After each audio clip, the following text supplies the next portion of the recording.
وہ جوان جو ہی پروان چڑھا ان فوان شباب آیا تو اس کی پیشانی سجدے کے تقدس سے مالا مال ہو گئی، اس کی آنکھوں میں حیا اور شرم کے پہرے آ گئے، اس کے خیالوں میں پاکیزگی آ گئی، اس کی زندگی کے شب و روز نیکی کے ماحول میں بسر ہونے لگے، اس کی راتیں ذکر الہی میں، تلاوت کلام مجید میں اور دن یاد الہی میں روزے سے گزرنے لگے۔ وہ جوان جس کی جوانی اللہ کی عبادت میں گزری، کیونکہ جوانی اگر عبادت میں گزر گئی تو بڑھاپا تو پر نور ہے ہی ہے۔ سب سے مشکل مرحلہ زندگی کا جوانی کا ہے۔ شیطان زیادہ ورغلاتا ہے کسی شخص کو جب وہ جوانی کے مرحلوں سے گزر رہا ہوتا ہے۔ تو جس کی جوانی خیریت کے ساتھ گزر گئی اور اس نے اپنی جوانی کے تقدس کو محفوظ رکھ کے منزل تک پہنچا لیا، اپنی عصمت کے جوہر کی حفاظت کی، اپنی آبرو کو لٹنے نہیں دیا، اپنی آنکھوں کی شرم و حیا پر پہرے بٹھائے اور آنکھ کو برباد نہیں ہونے دیا اور اپنی زندگی کے تقدس کا پہرا دیا، تو جو جوان اپنی جوانی کو خیریت کے ساتھ گزار گیا۔ کسی نے کہا تھا نا، کتاب زیست کا ایک اور باب ختم ہوا، شباب ختم ہوا، ایک عذاب ختم ہوا۔ تو جوانی جس کی منزل تک پہنچ گئی خیریت کے ساتھ، عافیت کے سائے میں، مشکل تو بڑا ہے جوانی کو منزل تک لے جانا، خیریت کے ساتھ، داغدار نہ ہونے دینا، جوانی کے تقدس کو رسوا نہ ہونے دینا، عصمت کے جوہر پہ کالک نہ لگنے دینا، خواہشات کو غالب نہ آنے دینا۔ آسان کام تو نہیں ہے، مشکل کام ہے، لیکن اگر کوئی مشکل کاٹ گیا، جوانی کے تھوڑے سے ایام میں گزار گیا، اللہ اکبر۔ حضرت شیخ ختلی کہتے ہیں، داتا گنج بخش علی حجویری علیہ رحمہ کے مرشد ہیں، الدنیا یوم ولنا فیہا صوم۔ وہ کہتے ہیں دنیا ایک دن ہے، ہم روزہ رکھ کے گزار رہے ہیں۔ تو روزہ رکھ کے سارا دن گزر ہی جاتا ہے، دوپہر بھی آتی ہے گزر جاتی ہے، اور عصر کا وقت بھی آتا ہے گزر جاتا ہے، کھانے کا وقت بھی آتا ہے، چائے کا وقت بھی آتا ہے، سب کچھ ہوتا ہے لیکن گزر جاتا ہے، افطار تک بندہ پہنچ جاتا ہے۔ جس نے زندگی روزے کی طرح گزار دی، جس نے جوانی روزہ رکھ کے گزار دی، خواہشات کو بے قابو نہیں ہونے دیا، مشکل کام تھا لیکن اس نے مشکل کام کر دکھایا۔ اجر کتنا بڑا ہے، سنیے اللہ کے محبوب کی زبان سے سنیے۔ حضور نے ارشاد فرمایا جو سیدنا ابو ہریرہ کے ذریعے سے ہمارے تک پہنچا، فرمایا قیامت کے دن جب سورج کا رخ سیدھا ہوگا، زمین تانبے کی ہوگی، لوگ پسینے میں شرابور ہوں گے، کوئی ٹخنوں تک پسینے میں، کوئی گھٹنوں تک، کوئی کمر تک، کسی کو پسینے کی لگام دی جائے گی، اور وہ پسینہ ایسے نہیں ہوگا جس طرح یہ پسینہ ہے، اتنا گرم ہوگا۔ ابن رجب حنبلی کہتے ہیں اس پسینے کا ایک قطرہ اگر احد پہاڑ پہ ڈال دیا جائے تو وہ پگھل جائے، اتنا گرم ہوگا، بدبودار اتنا ہوگا، ایک قطرہ دنیا پہ ڈال دیا جائے، انسان کیا جانوروں کے دماغ بھی پھٹ جائیں، اس پسینے میں لوگ شرابور ہوں گے۔ لیکن جس نے اپنی جوانی کو عافیت سے گزارا ہوگا، کل قیامت کے دن جب کوئی سایہ نہیں ہوگا، اللہ اس جوان پر اپنے عرش کا ٹھنڈا سایہ عطا فرمائے۔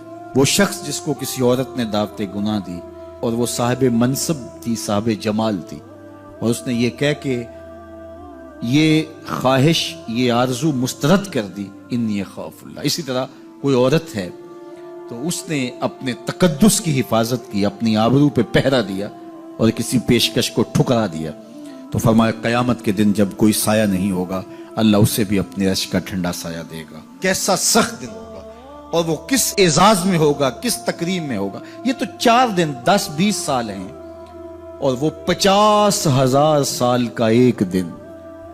پھر اس کو اللہ کا شکر ادا کرنا ہوگا کہ اللہ تو نے کتنا کرم کیا میرے اوپر کہ میری جوانی خیریت اور عافیت سے گزری، اور آج اس کا تو کتنا بہتر صلہ مجھ کو دے رہا۔ انسان جب کوئی اچھی بات سنتا ہے تو انسان کی فطرت ہے کہ وہ آگے منتقل کرتا ہے۔ آج کل وہ شیئر کر دیتے ہیں نا، جو بات آئے تو آپ اس کو آگے بڑھاتے ہیں، دوستوں میں شیئر کر دیتے ہیں۔ تو یہ انسان کی فطرت سے افواہیں بھی اس لیے پھیلتی ہیں کہ جو بھی بات آپ سنتے ہیں فوری آپ کی کوشش ہوتی ہے کہ یہ سب سے پہلے دوستوں کو میں ہی بتاؤں۔ تو یہ انسانی فطرت ہے۔ تو جب افواہ اور ایسی چیز، کوئی غم کی خبر بھی ہو، کسی کی وفات کی خبر بھی ہو، تو اس وقت بھی انسان کی فطرت، سست سے سست آدمی بھی پھر جلدی جلدی فون کرتا ہے، آگے بڑھاتا ہے کہ فلاں سے ایک فوت ہو گیا۔ تو چونکہ یہ فطرت ہے، بات کو آگے بڑھانے کا شوق ہے انسان کے اندر رکھا ہے، اس سے چیزیں پھیلتی ہیں، اور پھر جو خیر کی خبر ہوگی یا خیر کی بات ہوگی تو اس کو تو آگے پھیلانے کا پھر ہمارا دین بھی ہمیں ترغیب دیتا ہے، جذبہ دلاتا ہے۔ تو حضرت ابو ہریرہ اس جذبے کے تحت جو سنتے تھے پھر آگے منتقل کرتے۔ اب حضور کی بارگاہ سے اٹھ کے جاتے تو سب سے پہلے گھر جاتے اور سب سے پہلے اپنی ماں کو سناتے، اور ماں تھی کافرہ، وہ سننے کی بجائے، خوش ہونے کی بجائے سن کے وہ الٹا ناراض ہوتی اور کوئی نہ کوئی ایسی بات کر دیتی۔ سید ابو ہریرہ سے گوارا نہ ہوتا، ایک دن انہوں نے کوئی ایسی بات کر دی کہ حضرت سیدنا ابو ہریرہ رضی اللہ تعالیٰ عنہ نے فیصلہ کر لیا کہ آج ماں کو چھوڑ دینا ہے، کیونکہ میں یہ گوارا نہیں کرتا کہ میرے آقا کے بارے میں کوئی ایسا جملہ کوئی بولے۔ اور تھی گھر میں ماں ہی، بھائی بھی کوئی نہیں تھا، بہن بھی کوئی نہیں تھی، باپ بھی فوت ہو گئے تھے، شادی بھی نہیں ہوئی تھی، تو ماں ہی ماں گھر میں، اور ماں اور بیٹا اکٹھے رہتے ہو تو پھر محبت بھی مثالی ہوتی ہے۔ تو اب ماں ہی ایک رشتہ ہے مادی دنیا کے اوپر، تو حضرت ابو ہریرہ رضی اللہ تعالیٰ عنہ نے فیصلہ کر لیا کہ چھوڑ دینا ہے۔ چھوڑ کے گھر سے نکلے، لیکن دل ڈوب رہا ہے کہ ایک ہی تو رشتہ تھا وہ بھی گیا۔ افسردہ ہے، حضور کی خدمت میں پہنچے، دل و قلب و نگاہ کے مرشد اولین نے ابو ہریرہ کی اداسی دیکھی تو فرمایا ابو ہریرہ کیا بات ہے؟ تو حضرت ابو ہریرہ جس طرح بندہ پھٹ نہیں پڑتا، تو عرض کی حضور میری ماں کی ہدایت کی دعا کر دیجئے۔ ساری کہانی 2 لفظوں میں بیان کر دی، میری ماں کی ہدایت کی دعا کر دیجئے۔ حضور نے نہیں پوچھا کیا ہوا، کیا ماجرا ہوا، فوراً ہاتھ اٹھ گئے، اور لفظ کیا تھے؟ اللہم اہد ام ابی ہریرہ تھا، اے اللہ ابو ہریرہ کی ماں کو ہدایت دے دے۔ ادھر انہوں نے بے چینی سے یہ بات کہی، ادھر حضور کے ہاتھ اٹھے، پھر ان اٹھے ہوئے ہاتھوں کو خالی تو موڑا ہی نہیں جاتا، اجابت کا صحرا عنایت کا جوڑا، دلہن بن کے نکلی دعائے محمد صلی اللہ علیہ وسلم۔ تو حضور علیہ السلام نے ہاتھ اٹھا دی، حضرت ابو ہریرہ نے دوڑ لگا دی۔ کسی نے پوچھا ابو ہریرہ آج بڑی جلدی ہے؟ کہا آج ہی تو دیکھنا چاہتا ہوں، گھر پہلے میں پہنچتا ہوں یا حضور کی دعا پہلے پہنچتی؟ جا کے دروازے کو دستک دی، اندر پانی کے کھنکنے کی آواز آ رہی تھی جس طرح کوئی غسل کر رہا۔ آواز دی تو آواز آئی، بیٹا ابو ہریرہ ٹھہرو، میں بھی آئی۔ کہا لہجے سے سمجھ گیا اس میں محمد عربی کی دعا بول رہی ہے۔ تھوڑی دیر کے بعد میری ماں آئی، تازہ آثار وضو سے اور غسل کی وجہ سے ان کے جو ہے وہ بالوں سے قطرے ٹپک رہے تھے، اور لبوں پر میرے حضور کا کلمہ جاری تھا۔ اللہ اکبر، سیدنا ابو ہریرہ تیرے مقدر پہ قربان۔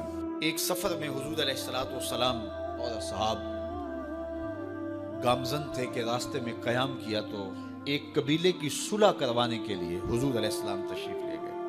وہاں کچھ تاخیر ہو گئی تو صحابہ نے حضرت ابو بکر صدیق کو کہا کہ حضور رک گئے ہیں تو نماز کا وقت جا رہا ہے، آپ نماز پڑھا دیجیے۔ تو حضرت ابو بکر صدیق رضی اللہ تعالیٰ عنہ مصلی پہ کھڑے ہو گئے۔ اب نماز شروع ہوگی، ادھر سے حضور بھی فارغ ہو گئے، تو آقا کریم تشریف لائے۔ تو آقا کریم علیہ السلام جو ہی تشریف لائے تو صحابہ کی صفیں بندی ہوئی تھی، حضور کو دیکھا انہوں نے راستہ چھوڑ دیا۔ پیچھے سے لے کر کے مصلی تک صحابہ نے حالت نماز کے اندر حضور کے لیے راہ کشادہ کر دی۔ کاش کہ یہ حدیث سب لوگوں نے پڑھی ہوتی اور امت میں اتنے فرقے نہ بنتے، اور یہ سوچ کبھی نہ پنپتی کہ نبی کے خیال سے نماز ٹوٹتی ہے۔ یہاں تو راستے چھوڑے جا رہے ہیں، یہاں تو پروٹوکول دیا جا رہا ہے۔ اللہ اکبر، اور یہ حدیث کہیں چھپی نہیں ہے، بخاری کے اندر چھپی ہوئی۔ اللہ اکبر، آقا کریم علیہ السلام تشریف لائے تو صحابہ نے راستہ چھوڑنا شروع کر دیا، نماز بھی چل رہی ہے اور حضور کا راستہ بھی چھوڑ رہے ہیں۔ بالکل حضرت ابو بکر صدیق کے پیچھے آ کے حضور کھڑے ہو گئے۔ ابو بکر لا یلتفت یمینا ولا یسارا، جب آپ نماز پڑھتے تھے تو نہ دائیں دیکھتے نہ بائیں دیکھتے، پوری توجہ انہماک ہوتا، وہ اپنی کیفیات کے جہان میں ڈوبے تھے، اور حضور آ کے پیچھے کھڑے ہو گئے۔ صحابہ نے اپنے ہاتھوں کی پشت پہ ہاتھ مارنے شروع کر دیے۔ مقعن و تصدیہ، قرآن نے تالی لگانا، سیٹی مارنا، یہ شیطانی اعمال ہیں، لیکن ہاتھ کی پشت پہ ہاتھ مار کے متنبع کرنا یہ مختلف مواقع کے اوپر یہ جائز ہے۔ تو اب جب حضور آ کے پیچھے کھڑے ہو گئے اور صحابہ سمجھے کہ حضرت ابو بکر صدیق ایک استغراق کے عالم میں ہیں، ایک کیفیت کے جہاں میں ڈوبے ہیں، تو انہوں نے اپنے ہاتھوں کی پشتوں پہ ہاتھ مارنے شروع کر دیے۔ تو حضرت صدیق اکبر سمجھ گئے کوئی غیر معمولی واقعہ ہو گیا۔ دیکھا پیچھے حضور کھڑے تھے، اللہ اکبر۔ تو حضرت صدیق اکبر مصلی سے سرک کے پیچھے آنے لگے تو آقا کریم نے اشارہ کیا رکو، نماز پڑھاؤ۔ سیدنا صدیق اکبر اس کے باوجود پیچھے آ گئے۔ کبھی ہوتا ہے حکم اور کبھی ادب آگے ہوتا ہے، اللہ اکبر۔ حضرت سیدنا علی المرتضیٰ رضی اللہ تعالی عنہ کو کہا نا حضور نے صلح حدیبیہ کے موقع پہ، صلح نامہ لکھوایا جا چکا تو لکھا یہ محمد رسول اللہ اور قریش کی جانب سے ہے۔ تو عروہ نے کہا اگر محمد رسول اللہ مان لیں ہم تو پھر لڑائی کس چیز کی ہے؟ تو اس لیے محمد رسول اللہ نہیں، محمد بن عبداللہ لکھا جائے۔ تو وہ اس بات پہ بضد ہو گئے، اور اگر ایسا نہیں ہوتا تو معاہدہ ٹوٹ رہا تھا۔ تو حضور نے حضرت علی المرتضیٰ سے کہا کہ چلو رسول اللہ کا لفظ مٹا دو۔ عرض کی میں تو نہیں مٹاؤں گا، میں تو نہیں مٹاؤں گا، یہ نام میں تو نہیں مٹا سکتا۔ پھر حضور نے خود مٹایا۔ اب یہاں حضور نے کہا ابو بکر رکو، لیکن حضرت ابو بکر نہیں رکے، پیچھے آ گئے۔ اور پھر حضور خیر مصلی پہ گئے، نماز ہوئی، سلام پھرا تو حضرت ابو بکر صدیق رضی اللہ تعالیٰ عنہ کو حضور نے کہا ابو بکر جب میں نے کہا تھا تم رکے رہو تو تم کیوں پیچھے آئے؟ تو سنو حضرت ابو بکر نے کیا جواب دیا رضی اللہ تعالیٰ عنہ۔ کروڑوں سلام، لاکھوں عقیدتوں اور نیاز مندیوں کے خراج ان کی چوکھٹ پہ عرض کرنے لگے ما کانا لابن ابی قحافہ ان یؤم رسول اللہ صلی اللہ علیہ وسلم۔ حضور ابو قحافہ کے بیٹے کی جرت کب ہوئی کہ رسول اللہ کے آگے کھڑا ہو کے نماز پڑھائے؟ یہ ابو قحافہ کے بیٹے کی ہمت کب ہوئی کہ رسول اللہ کے سامنے کھڑا ہو کے نماز پڑھائے؟ تو ادب پہلا کرینہ ہے محبت کے کرینوں میں۔ حضرت ابو بکر صدیق رضی اللہ تعالی عنہ نے اگر حضور علیہ الصلوۃ والسلام کی اطاعت اور حضور کی محبت، ادب، فرما برداری اور جان ساری کے انوکھے باب رقم کیے ہیں، لیکن حضور نے بھی ان کو جو اعزازات دیے۔ ایک خاتون آئی مسئلہ پوچھنے، آقا کریم نے فرمایا پھر آ جانا۔ اس نے کہا پھر آؤں اور آپ نہ ملے؟ تو کہا میں نہ ملوں ابو بکر تو ملیں گے نا، اللہ اکبر۔ تو اپنے بعد اشارہ دے دیا ان کی طرف کہ میرے بعد میرا نائب ابو بکر ہے، اللہ اکبر۔ عزتوں کی مسند اور عزتوں کی معراج اور عزتوں کے مقام پہ سیدنا صدیق اکبر رضی اللہ تعالی عنہ کو بٹھایا۔ میرے والد گرامی رحمت اللہ تعالی علیہ نے پوری زندگی میں کوئی ایک تقریر بھی ایسی نہیں کی جس میں یہ اشعار نہ پڑے ہوں۔ جب وہ خطبہ پڑھتے تھے تو خطبہ پڑھنے کے بعد یہ اشعار پڑھا کرتے تھے، جس میں اس کی کیفیت ہے کہ جو حضور کے شہر میں جانے کے لیے تڑپتا ہے۔ ز مہجوری برآمد جان عالم، ز مہجوری برآمد جان عالم، تراہم یا نبی اللہ تراہم۔ کہ عرض کی جا رہی حضور آپ کی جدائی میں پورے جہان کی جان نکل رہی ہے۔ ز مہجوری برآمد جان عالم، تراہم یا نبی اللہ تراہم، نہ آخر رحمت للعالمین، ز محرومہ چرا فارغ نشین، بروں سر از برد یمانی، کہ روئے تست صبح زندگانی۔ حضور اپنا سر انور اس یمنی چادر سے ذرا نکالیے، چونکہ آپ کا چہرہ انور زندگی کی صبح ہے، زندگی کی بہار ہے۔ ادیم طائف نعلین پاکن، شراکز رشتہ جاں ہائے ماکن۔ اللہ اکبر۔ جامی علیہ رحمہ کا انداز کتنا دل آویز ہے۔ وہ کہتے ہیں حضور آپ طائف کے بنے ہوئے چمڑے کے جوتے پاؤں کی زینت بنائیں۔ آپ جوتے جو پہنے وہ طائف کا مشہور چمڑا ہو اور اس کے بنے ہوئے۔ شراکز رشتہ جاں ہائے ماکن، اور اس کے اندر جو تسمے ڈالیں وہ جامی کی جان کے ڈالیں، جامی کے چمڑے کے نہیں، جامی کی جان کے تسمے ان نالین میں ڈالیں جو آپ طائف کے بنے ہوئے نالین زیب تن کریں۔ وہ ایک شاعر کہتا ہے عربی کا کہ یا لیتنی کنتو تربت ایبتکم فلتسمت نعالک ذاک کدی۔ کاش میں مولوی نہ ہوتا، وہ بہت بڑا شیخ الحدیث گزرا ہے، تو وہ کہتا ہے میں کاش شیخ الحدیث نہ ہوتا، میں مولوی نہ ہوتا، مدینے کی گلی کی مٹی ہوتا، حضور گزرتے طلبوں کو چوم لیتا۔ چے باشد گر کنی سوئم نگاہے، ہمیشہ گر نہ باشد گاہے گاہے، نگاہے یا رسول اللہ نگاہے، صد ہزاراں جبریل اندر بشر، بہر حق سوئے غریبہ یک نظر، یا رسول اللہ انظر حالنا، یا حبیب اللہ اسما قالنا، اننی فی بحر غم مغرق خذ یدی ساحل لنا اشکالنا، یا صاحب الجمال و یا سید البشر من وجهک المنیر لقد نور القمر، لا یمکن الثناء کما کان حقہ بعد از خدا بزرگ توئی قصہ مختصر۔ ساری کہانی آ کے یہی ختم ہوتی ہے، تو یہ میری اور آپ کی سعادت مندی ہے۔ اللہ کی توفیق سے